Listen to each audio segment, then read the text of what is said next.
Can anyone stop Khamzat Chimaev? That's the question haunting the entire middleweight division right now. After his dismantling of Dricus du Plessis, the answer might be no, and that should terrify every contender sitting in the top 10. I'll be the first to admit it, I was wrong. I thought Dricus' size, strength, and grinding style would at least slow Khamzat down. But instead, we saw Chimaev manhandle him like he was just another regional fighter making his debut. He landed takedowns at will, controlled almost the entire fight, and never once looked threatened. That performance wasn't just a win, it was a warning. It told the division, if you thought you were safe, you're not. And now the big question is, with so many fresh faces and rising contenders, can anyone actually stop Khamzat Chimaev at 185? Let's break it down. But before we start, make sure you hit that subscribe button so you never miss real fight talk with no hype, just facts. The state of middleweight. For years, middleweight has been known as the strikers division. Robert Whittaker, Israel Adesanya, Alex Pereira, even Sean Strickland, all of them became champions by using sharp striking and defensive grappling. The one thing this weight class has lacked historically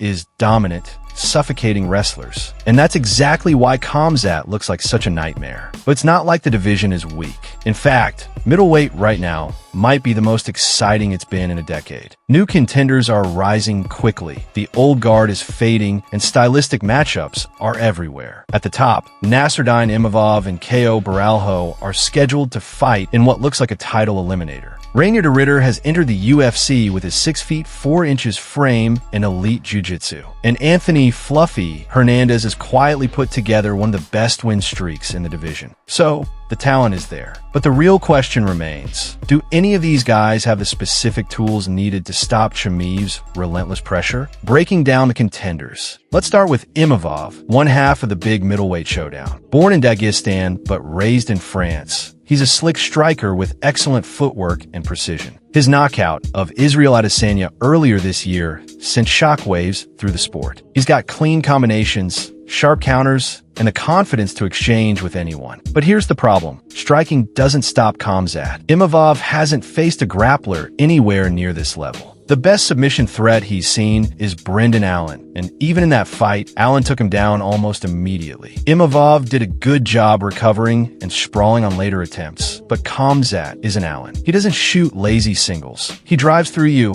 chains attempts together, and forces you onto your back until you break. Against Imavov, I see this going the same way as Dricus. Round 1, round 2, Khamzat gets on top, and the submission is inevitable. Imavov is dangerous, but stylistically, he looks like food for Chimaev. Kaio Borralho. Now, Kaio is more interesting. Undefeated in the UFC, he's built his reputation as a grappler first, with heavy ground control and solid jiu-jitsu. Add in the fact that he's been showing knockout power, like his beatdown of Jared Cannonier and KO over Paul Craig, and suddenly he looks like a more complete threat. Out of all the contenders, KO might have the best chance at slowing Chimaev down. Why? Because grappling is the only area where we've seen Khamzat even slightly tested. Against Gilbert Burns, Khamzat chose to stand and trade, and against Kamaru Usman, a hand injury slowed his wrestling attempts. But still, those fights showed that when opponents can defend takedowns and scramble, Khamzat at least has to think twice. KO has the size, strength, and grappling pedigree to potentially create resistance. He won't be easy to submit, and he might be able to force extended striking exchanges. The issue, though, is that there are levels. Chimaev's wrestling intensity is unlike anything we've seen at middleweight. Even if KO holds his own early, can he survive the storm for 5 rounds? Personally, I doubt it. Best case scenario, he pushes Khamzat to a decision. Worst case, it looks like another Dricus fight. Reinier de Ridder, RDR. The dark horse is Reinier de Ridder. At 6 feet 4 inches with a jiu-jitsu base, he's a unique matchup.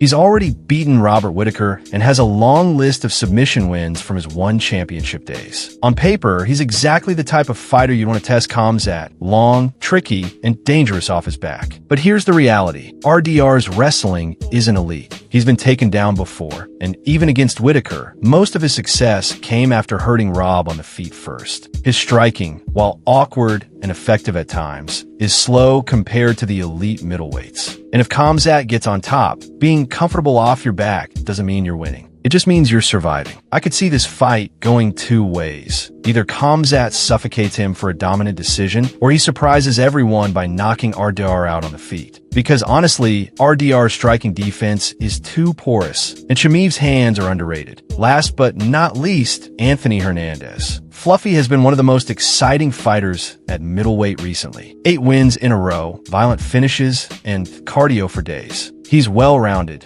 solid striking, crafty wrestling, slick submissions. His fight against RDR could catapult him straight into title contention. But here's the problem. He's undersized. At 6 feet tall, he's giving up serious size and strength against Khamzat. His wrestling is clever, but not explosive, relying on setups and transitions rather than brute force. Against someone like Chimaev, who thrives on overwhelming physicality, that's a huge mismatch. Fluffy could make it competitive with his pace. Maybe drag Khamzat into deeper waters, but more likely, he gets bullied the way Whittaker did. The big picture. So, who could stop Khamzat Chimaev? If we're being honest, the answer is probably no one right now. Imavov gets taken down and submitted. RDR gets smothered or knocked out. Fluffy gets overpowered, and Kaio, as promising as he is, still looks like a level below when it comes to pure grappling intensity. That's the scary part. Middleweight is full of exciting names, but none of them have the exact skill set to shut Khamzat down. Maybe Kaio extends him. Maybe Ardar forces him to work a little harder. But do any of them actually beat him? That feels like a stretch. And so, we come back to the question, can anyone stop him? Right now, the evidence says no. Chimaev has the chance to not just win the belt, but dominate this division for years, the same way Khabib once dominated lightweight. The real danger isn't whether someone beats him, it's whether anyone can even survive him long enough to make it interesting. At the end of the day, Khamzat Chimaev has changed the middleweight division overnight. He's not just another contender. He's the kind of force that makes everyone else look human. The contenders are fun, the matchups are exciting, but the story always ends the same way. Khamzat standing over another broken opponent. So I'll leave you with this. Maybe the better question isn't who can stop Khamzat. Maybe it's who can last more than 2 rounds with him. Because right now, that alone feels like an accomplishment. What do you guys think? Is there anyone at middleweight who has the tools to dethrone him? Or are we just witnessing the beginning of another unstoppable era? Drop your thoughts below, and as always, thanks for watching, and don't forget to hit subscribe for more real fight talk. I'll see you in the next one.